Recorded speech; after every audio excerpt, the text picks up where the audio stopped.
Renungan Pagi Maranatha oleh Ellen G. White, 5 Januari 2025. Mari kita berdoa. Bapa kami yang di sorga, Allah pencipta langit dan bumi, laut dan segala isinya, Allah yang maha besar, maha kuasa, sumber segalanya, yang kami sembah selalu melalui anak-Mu yang tunggal, Yesus Kristus. Terpujilah Yesus, anak Allah yang maha tinggi, yang adalah firman Allah yang hidup bagi kami. Pada pagi hari ini kami bersyukur boleh bangun dan berbakti, dan sebagaimana membaca dan mendengarkan nasihat firman-Mu, kiranya ini menjadi sukacita bagi kami semua, sebab intisari kitab suci dapat menjadi bagian kami. Beserta kami sepanjang perbaktian ini, kehendak-Mu yang jadi. Ampun kami akan dosa dan salah, karena kami berdoa hanya dalam nama anak Allah yang tunggal, Yesus Kristus, yang adalah Tuhan dan Juru Selamat kami. Amin. Renungan hari ini akan dibacakan oleh Saudara Eric Lai. Kepada Saudara Eric, kami persilahkan. Selamat pagi. Renungan kita pagi ini, 5 Januari 2026, berjudul Intisari Kitab Suci. Ayat inti terdapat dalam Ayub 19 ayat 25.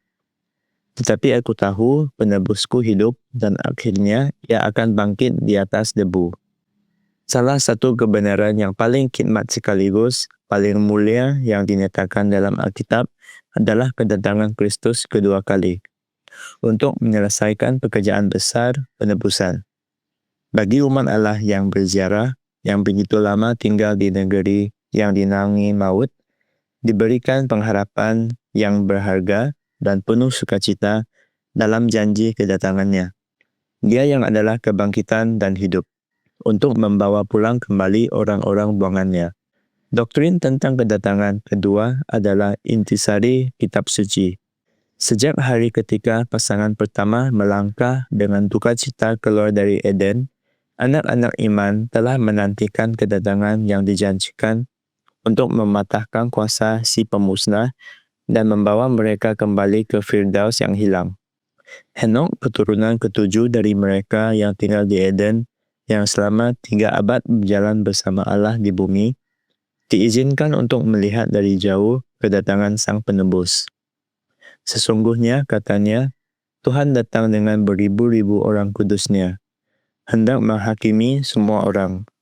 Yudas 14 dan 15.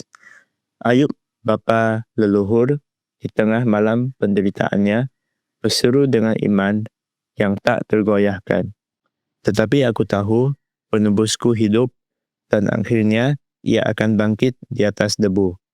Juga sesudah kulit tubuhku sangat rusak, tanpa dagingku pun, aku akan melihat Allah, yang aku sendiri akan memihak kepadaku. Mataku sendiri menyaksikannya, dan bukan orang lain. Ayub 19 ayat 25 hingga 27. Kiranya Allah, sumber segala kasih karunia, menerangi pengertianmu, sehingga engkau dapat memahami hal-hal yang kekal. Sehingga oleh terang kebenaran, kesalahanmu sendiri yang banyak itu dapat disingkapkan kepadamu sebagaimana adanya, agar engkau berusaha sungguh-sungguh untuk menyingkirkannya, dan menggantikan buah yang jahat dan pahit itu dengan buah yang berharga bagi hidup yang kekal. Rendahkanlah hatimu yang miskin, sombong, dan merasa benar sendiri di hadapan Allah. Turunlah rendah, sangat rendah, hancur dalam kesadaran akan dosamu di kakinya. Serahkan dirimu pada pekerjaan persiapan. Jangan berhenti sampai engkau benar-benar dapat berkata, penebusku hidup, dan kerana ia hidup, aku pun akan hidup juga. Jika engkau kehilangan syurga, engkau kehilangan segalanya. Jika engkau memperoleh surga, engkau memperoleh segalanya. Jangan sampai engkau keliru dalam hal ini. Aku memohon kepadamu, kepentingan kekal sedang dipertaruhkan. Sekian renungan pagi ini. Tuhan Yesus memberkati. Terima kasih atas penata layanan Saudara Eric. Tuhan Yesus memberkati. Selamat pagi saudaraku dalam Tuhan. Tentang kebangkitan orang mati sudah dikabarkan oleh para nabi dalam perjanjian lama. Yesaya berkata dalam Yesaya 26 ayat 19, "Ya Tuhan, orang-orang-Mu yang mati akan hidup pula, mayat-mayat mereka akan bangkit pula. Hai orang-orang yang sudah dikubur di dalam tanah, bangkitlah dan bersorak-sorai, sebab embun Tuhan ialah embun terang, dan bumi akan melahirkan arwah kembali." Lalu, ada Ayub yang berkata dalam Ayub 13 ayat 15 yang berbunyi, "Though he slay me, yet I will trust in him, but I will maintain mine own ways before him." Sekalipun ia membunuhku, aku tetap akan percaya kepadanya, namun aku akan tetap berpegang pada jalanku sendiri di hadapannya.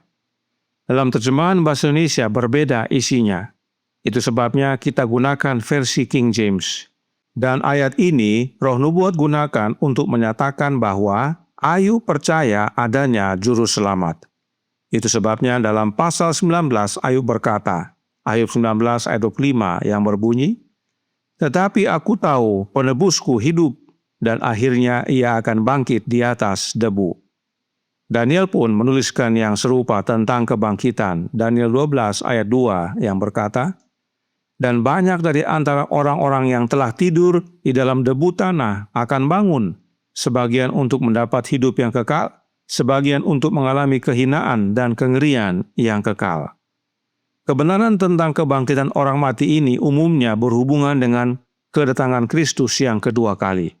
Memang ada kebangkitan sebelum kedatangan Yesus yang kedua kali, namun itu adalah kebangkitan istimewa dan kebangkitan yang merupakan gambaran dari apa yang akan terjadi saat Yesus datang kembali. Itu sebabnya renungan pagi hari ini berkata dalam Maranatha halaman 13 paragraf 2. Salah satu kebenaran yang paling khidmat sekaligus paling mulia yang dinyatakan dalam Alkitab adalah kedatangan Kristus kedua kali untuk menyelesaikan pekerjaan besar penebusan. Bagi umat Allah yang berziarah, yang begitu lama tinggal di negeri yang dinaungi maut, diberikan pengharapan yang berharga dan penuh sukacita dalam janji kedatangannya, Dia yang adalah kebangkitan dan hidup untuk membawa pulang kembali orang-orang buangannya. Ayub, bapa leluhur, di tengah malam penderitaannya berseru dengan iman yang tak tergoyahkan, "Tetapi aku tahu penebusku hidup, dan akhirnya ia akan bangkit di atas debu. Juga sesudah kulit tubuhku sangat rusak, tanpa dagingku pun aku akan melihat Allah, yang aku sendiri akan melihat memihak kepadaku. Mataku sendiri menyaksikannya dan bukan orang lain." Ayub 19 ayat 25 sampai 27. Oleh karenanya, Roh Nubuat menasihatkan dalam Testimonies for the Church volume 2 halaman 88 paragraf 1. "Diri harus mati, dan Kristus harus hidup di dalam dirimu, dan menjadi mata air di dalam dirinya yang terus-menerus memancar sampai kepada hidup yang kekal." Sekarang, kamu memiliki waktu berharga untuk menjalani masa percobaan guna membentuk karakter yang benar, bahkan di usia lanjutmu. Sekarang, kamu memiliki waktu yang diberikan untuk memanfaatkan waktu tersebut sebaik-baiknya. Engkau tidak dapat dengan kekuatanmu sendiri menyingkirkan kesalahan dan perbuatan salahmu. Kesalahan dan perbuatan salah itu telah menumpuk padamu selama bertahun-tahun, karena kamu tidak melihat keburukannya dan tidak menyingkirkannya dengan kekuatan Allah. Dengan iman yang hidup, kamu harus berpegang pada lengan yang perkasa untuk menyelamatkan. Rendahkan hatimu yang malang, sombong dan merasa benar sendiri di hadapan Allah. Rendahkan dirimu sangat rendah, hancur dalam dosa-dosamu di kakinya. Curahkan dirimu pada pekerjaan persiapan. Jangan beristirahat sampai kamu benar-benar dapat berkata, "Penebusku hidup, dan karena Dia hidup, aku pun akan hidup." Inilah yang renungan pagi hari ini nyatakan, dan inilah yang kita perlukan agar jaminan kebangkitan dari kematian menjadi bagian kita. Sebab itu, renungan hari ini ingatkan dalam Maranatha, halaman 13 paragraf 5. Jika engkau kehilangan sorga, engkau kehilangan segalanya. Jika engkau memperoleh sorga, engkau memperoleh segalanya. Jangan sampai engkau keliru dalam hal ini. Aku memohon kepadamu, kepentingan kekal sedang dipertaruhkan. Kiranya pekabaran renungan pagi hari ini menjadi panggilan pertobatan bagi kita semua. Tuhan memberkati, saya bawa dalam nama Yesus. Amin. Mari kita berdoa.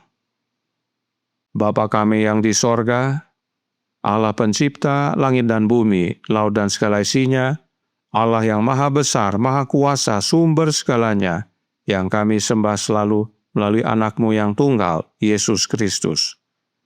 Terima kasih atas nasihat yang indah pada pagi hari ini, bahwa kebangkitan dari kematian itu ada, dan Engkau sudah nubuatkan jauh sebelumnya, dan itu dapat menjadi bagian kami asal kami datang kepadamu, menyerahkan hidup kami kepadamu, jatuh padamu ya Yesus, dan rela untuk menerima pembentukan kembali, diubahkan menjadi manusia baru, lahir kembali, dan itu semua adalah pekerjaan Roh-Mu dalam hidup kami.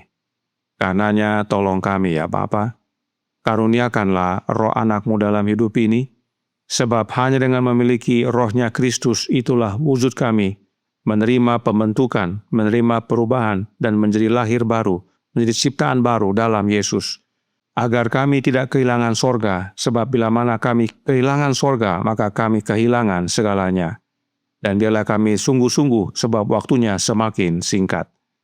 Beserta kami sepanjang hari ini kehendak-Mu yang jadi, ampun kami akan dosa dan salah, karena kami berdoa hanya dalam nama Anak Allah yang tunggal, Yesus Kristus, yang adalah Tuhan dan Juru Selamat kami.